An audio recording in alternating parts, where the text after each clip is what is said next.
Whistleblowers or agenda pushers? I'm very skeptical anytime someone comes out as a whistleblower, but I want you to listen to this whistleblower talk about Project Looking Glass. It's supposedly a secret government project where they could literally see into the events of the future.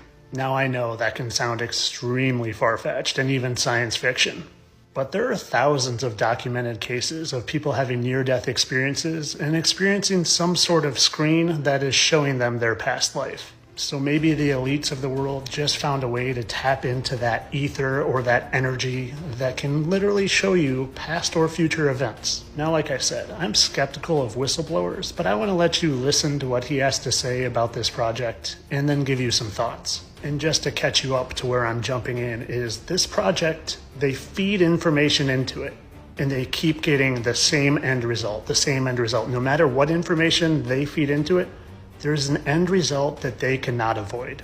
That they would lose control. Because that information was a monumental concern when I was in the military about how to prevent this inevitability. Now, at first I thought it was end of the world.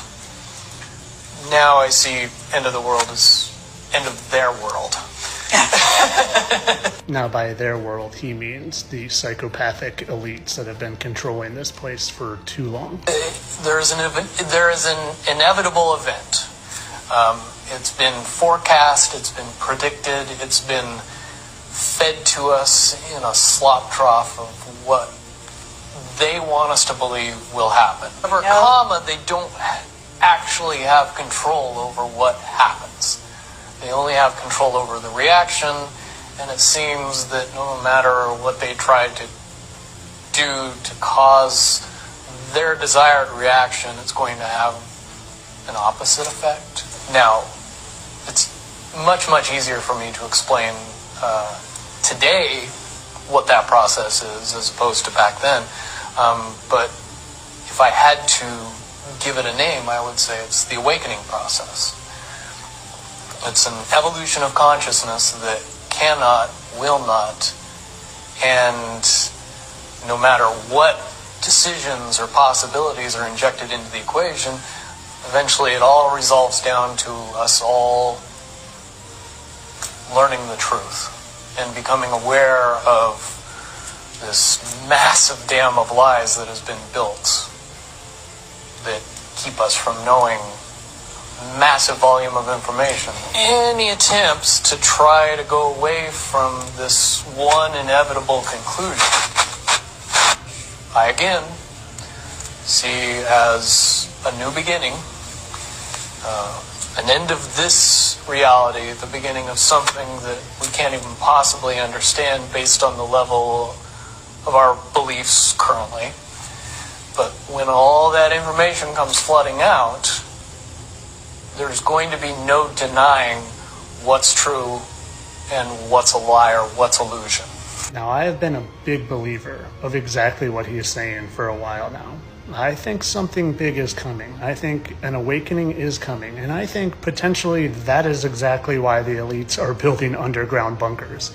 Because they're going to be afraid of us learning the truth of all the lies. But I do hold an ounce of skepticism because I just don't trust government whistleblowers.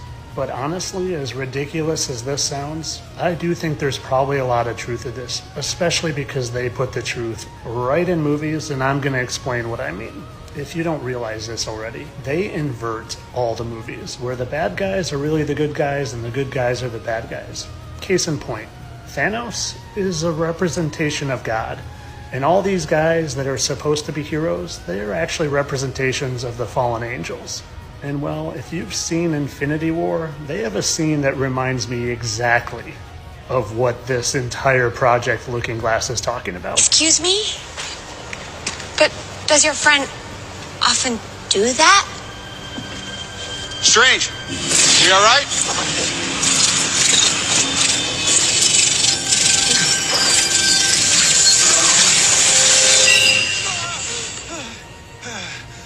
You're back, you're all right.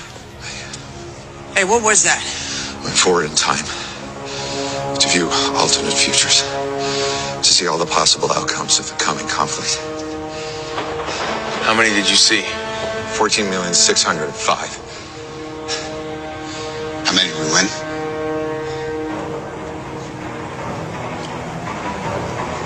One. Now remember, in this movie, Thanos was coming to bring peace to the universe by eliminating half the population. Maybe that's a representation of God coming to eliminate the evil that's been here way too long. And maybe, just maybe, those fallen angels or Luciferians or whoever you want to say they are still holding out hope that that 1 in 14 million chances is still going to happen. The one thing I do want to keep your mind open to is that sometimes I think they create these scenarios to make you sit in your seats and not be an active participant in trying to wake everybody up or trying to do good. Because if you have this inevitable feeling that the awakening is going to happen, well, then you just sit and you do nothing. Don't be like that. Be part. Jump in. Get in the game.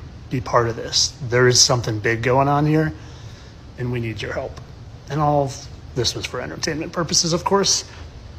Seeing into the future, Project Looking Glass. All for entertainment. I'm a satire count. I hope you enjoyed.